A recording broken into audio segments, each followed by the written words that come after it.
এবার মচলন্দপুর বাদুড়িয়া তৃণমূল পুরপ্রধান দীপঙ্কর ভট্টাচার্য, তিনি মাটির নিচে 5 বস্তা ভর্তি টাকা, যার পরিমাণ 2,24,00,000 টাকা, এবং সেই পরিমাণ টাকা উদ্ধারের কয়েকদিন যেতে না যেতে তার থেকে বেশি দূর নয় বা প্রায় 15 কিলোমিটার দূরেই এই মচলন্দপুরের শক্তিনগর এলাকা, যেখানে মচলন্দপুর 1 নম্বর গ্রাম পঞ্চায়েতের এর মধ্যে পড়ে এবং উত্তর 24 পরগনা জেলা পরিষদের কর্মাধ্যক্ষ অজিত শাহ এবং সুজিত শাহ ইতিমধ্যেই গোবরডাঙ্গা থানার পুলিশের হাতে গ্রেপ্তার হয়েছে এবং তাদের কাছ থেকে প্রায় 660 রাউন্ড গুলি উদ্ধার হয়। এই ঘটনায় তদন্ত করতে গিয়ে পুলিশ জানতে পারে যে এই যে বিঘার পর বিঘা জমি সুজিত শাহ কিনে রেখেছিলেন এবং পাঁচিল দিয়ে ঘিরে রেখেছিল, সেই জমির ভেতরে একেবারে মাটির নিচে চাপা দেওয়া অবস্থায় ব্যাগ ভর্তি 3টি দোনলা বন্দুক এবং 24 রাউন্ড কার্তুজ উদ্ধার হয়েছে। এবং সেই ঘটনাস্থলে আমরা এই মুহূর্তে এসে পৌঁছেছি। এই যে জায়গায়, সেখানে এই অস্ত্র উদ্ধার করা হয়েছে গতকাল, এবং এলাকার বাসিন্দারা তারা যেটা বলছেন যে তারা জানতে পারেন এবং পুলিশকে খবর দেন, সেই মতো গতকাল মাটি খুঁড়ে ব্যাগ ভর্তি 3টি দোনলা বন্দুক এবং 24 রাউন্ড কার্তুজ উদ্ধার করা হয়।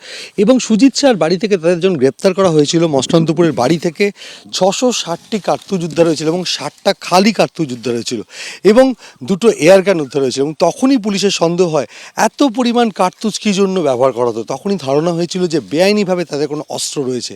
আর স্থানীয় সূত্রে খবর পেয়ে গতকাল এখানেই তল্লাশি চালিয়ে 3টি দোনলা বন্দুক একটি ব্যাগের মধ্যে ভরে রাখা ছিল এবং 24 রাউন্ড কার্তুজ উদ্ধার করা হয়েছিল। এবং বছর 15 আগে এই জমিটি দখল করেছিলেন অজিত শাহর ভাই সুজিত শাহ, এমনটাই স্থানীয় বাসিন্দারা জানাচ্ছিলেন। পাঁচিলে ঘেরা ছিল, রাতের অন্ধকারে তারা আসতেন। তারা এখানে আর কি মজুত করে রেখেছেন খতিয়ে দেখছে পুলিশ। তবে এই তৃণমূল নেতা এবং তার ভাইকে গ্রেপ্তার করার পর প্রথমে 27 লক্ষ টাকা, 660 রাউন্ড কার্তুজ উদ্ধার হলো, তারপরে বেআইনিভাবে মজুত রাখা অস্ত্র মাটি খুঁড়ে উদ্ধার হলো। এই ঘটনায় রীতিমতো চাঞ্চল্য ছড়িয়ে পড়েছে মচলন্দপুর এলাকায়। ক্যামেরায় শুভঙ্কর লাহার সঙ্গে সমীরণ পাল, এবিপি আনন্দ, উত্তর 24 পরগনা। এক তৃণমূল নেতার জমিতে গুপ্তধন, আরেক তৃণমূল নেতার ভাইয়ের জমি থেকে উদ্ধার গুলি, বন্দুক। উত্তর 24 পরগনার মচলন্দপুরে তৃণমূল নেতার জমির নিচে লুকোনো অস্ত্র ভান্ডার, উদ্ধার 3টি দোনলা বন্দুক, 24 রাউন্ড কার্তুজ। একটি ব্যাগে করে মাটির তলায় পুঁতে দেওয়া হয়েছিল এই বন্দুক আর কার্তুজ। বুধবারই তৃণমূল নেতার ভাই সুজিত শাহর বাড়ি থেকে 27 লক্ষ টাকা উদ্ধার হয়। আগেই সুজিত শাহর বাড়ি থেকে উদ্ধার হয়েছিল 660 রাউন্ড গুলি। তৃণমূল নেতা অজিত শাহর ভাইয়ের বাড়ি থেকে উদ্ধার হয়েছে 190টি দলিলও। গোবরডাঙ্গা ও মচলন্দপুরে প্রচুর জমির মালিক এই সুজিত শাহ, খবর সূত্রের।